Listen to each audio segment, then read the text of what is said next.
And here we go. This is Mike Lodge. I am the business advisor. And every morning, you and I, we sit here in this same chair with a cup of coffee and talk about business, inflation, the economy, money, personal finance, and a whole bunch more.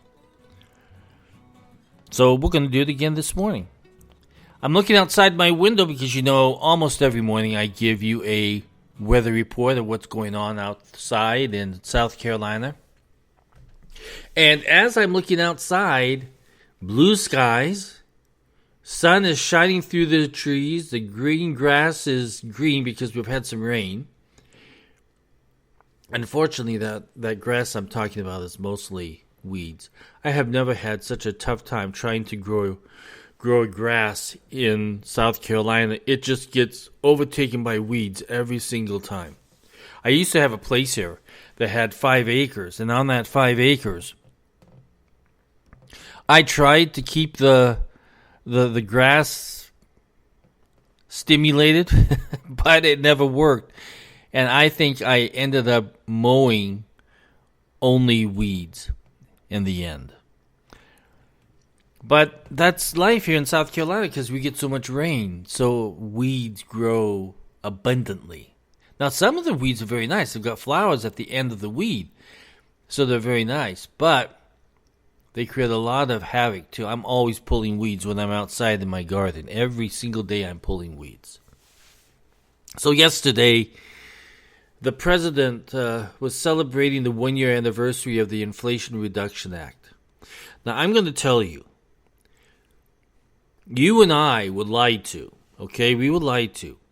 The Inflation Reduction Act did not reduce inflation at all. And there's studies out there saying that it contributed nothing to the reduction of inflation. And then the Debt Reduction Act, created by the Republicans, that was supposed to reduce debt, right?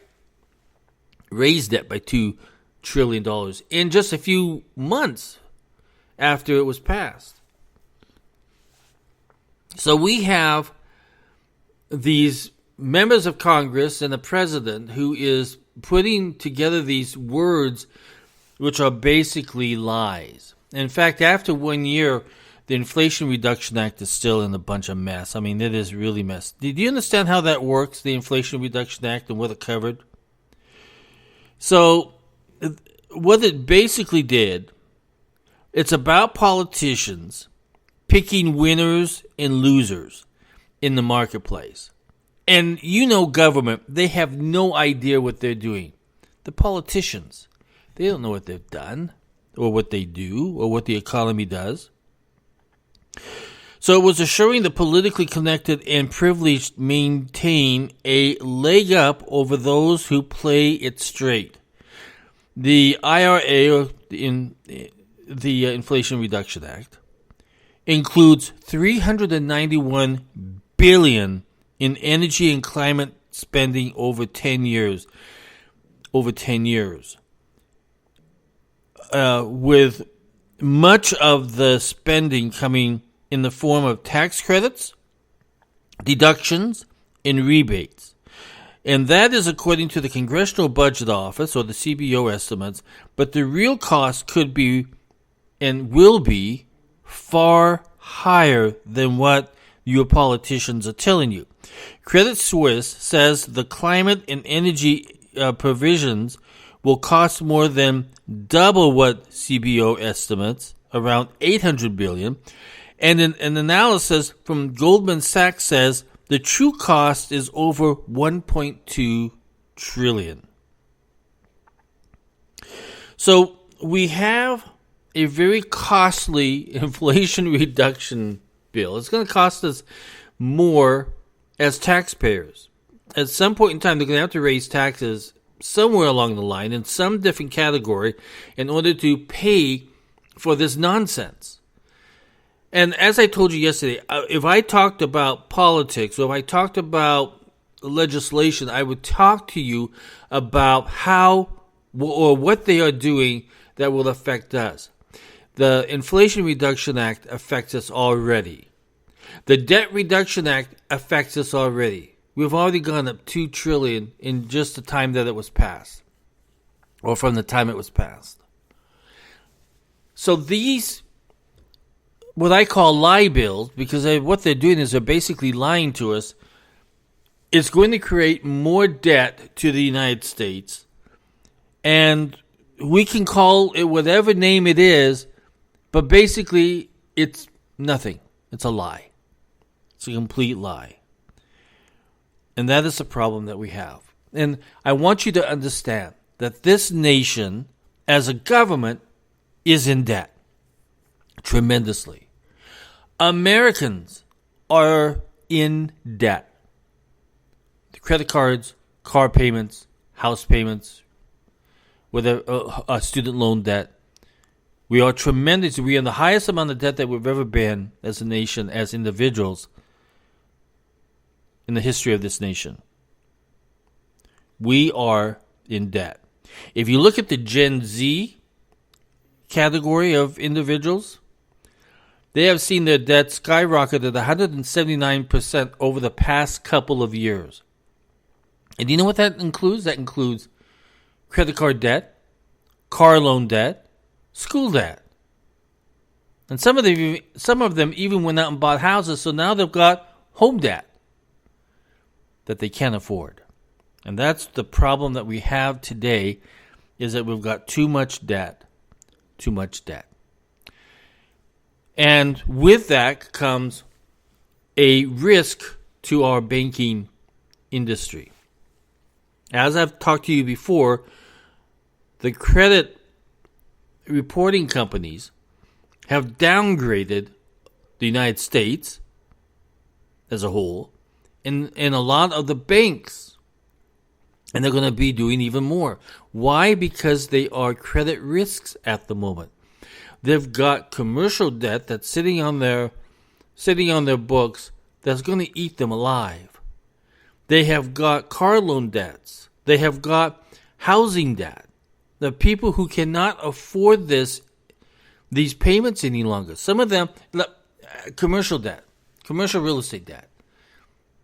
People who took out a loan are walking away from their loans, away from their properties even.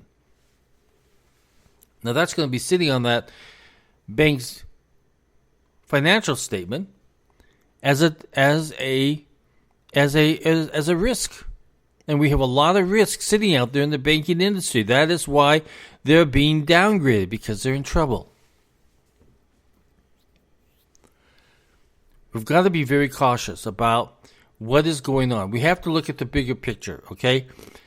As I've said before, it's not just the CPI, it's not just the unemployment numbers that is on our minds when it comes to looking at the economy. It's a much broader picture. It's the real estate industry. It's the commercial real estate industry. It is credit card debt. It is auto loan debt. It is housing debt. It is student loan debt. We are in debt up to the yin-yang. And yin and yang are saying, what are you guys, fools, for getting into so much debt? You see, when you have so much debt, it puts you in a risk factor. Now, you millennials and you Gen Z or X or Y or whatever you are, if you are in financial stress at the moment because you've got so much debt, you better sit down with your accountant, or better than that, sit down with me and let's go over your personal finances and let's come up with a plan. Because if you don't have a plan to face the debt, and a lot of you have a whole bunch of debt, and now you have to start paying back your student loans. And a lot of those who do have student loans are saying they don't know how they're going to pay it. So now they're going to have to make some financial decisions. What takes priority? And of course, as we all know, priority is paying for the place that you're living, paying for food, paying your utilities so that you have a place to live, paying for your car expenses so that you can get from place to place or to your job or to your clients. And then everything else after that you have got to distribute out of whatever money you have left. And you got to sit down and put together a plan. Because now you're faced with, you are faced with a tremendous amount of responsibility to fulfill that debt. Or we're going to see a lot of bankruptcies, running away from that debt. Now, student loan debt you can never run away from. That is not included in the bankruptcy rules. So you're faced with that no matter what. But if you've got a whole bunch of debt, sit down and put together your financial plan for the remainder of this year and for next year, and how you're going to pay down that debt. You signed on the dotted line for that debt. You entered into a contractual arrangement and agreement with these lending companies. And now you got to face the music. And you're going to have to make some decisions. Now you got to grow up. Debt makes you grow up very, very quickly. So we have a tremendous amount of red flags waving all around us that the economy still is not strong enough. The Inflation Reduction Act didn't do anything to help you. And the Debt Reduction Act didn't do anything to help America at all. Nothing. We're still $2 trillion up in debt. So now you got to start planning. So if you need to sit down with me, and if you need to go over some of the financial issues of what you're facing and put together a plan of action, I'll be more than happy to do it. And you can book me online by going to www.lodge.co.com. But if you do come to me, be prepared to answer some questions and make some tough decisions. I'm not going to make those decisions for you, but we'll go through the numbers and we'll put together a plan of action that you feel that you can do and that you feel comfortable with. Okay? The other issue is if you have a business question, send it to me at thebusinessadvisor@gmail.com. I just want you to understand that the nation as a whole, you're not the only one sitting out there with debt. The nation as a whole, as a people, have the highest amount of debt that this nation has ever seen. Within credit cards and car payments and loan debt and everything else, student loan debt, it's tremendous. Because we did not think, we did not plan, we did not budget. We did not look what our financial needs are going to be. And I know that a lot of you are sitting there stressed out. I hear from you every single day. I hear from you. But I want you to understand, you can put together a plan that's workable for you. And you're going to have to make some decisions on what are the number one priorities that you need to meet every single month. And some of them you may have to put off in paying back. Because your cash flow just is not strong enough to meet the needs of your debt. So we're going to have to make some decisions here.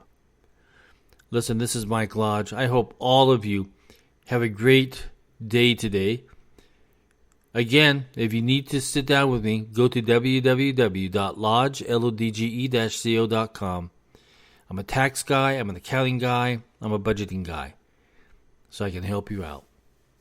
Talk with you soon. Everybody, God bless. Bye-bye.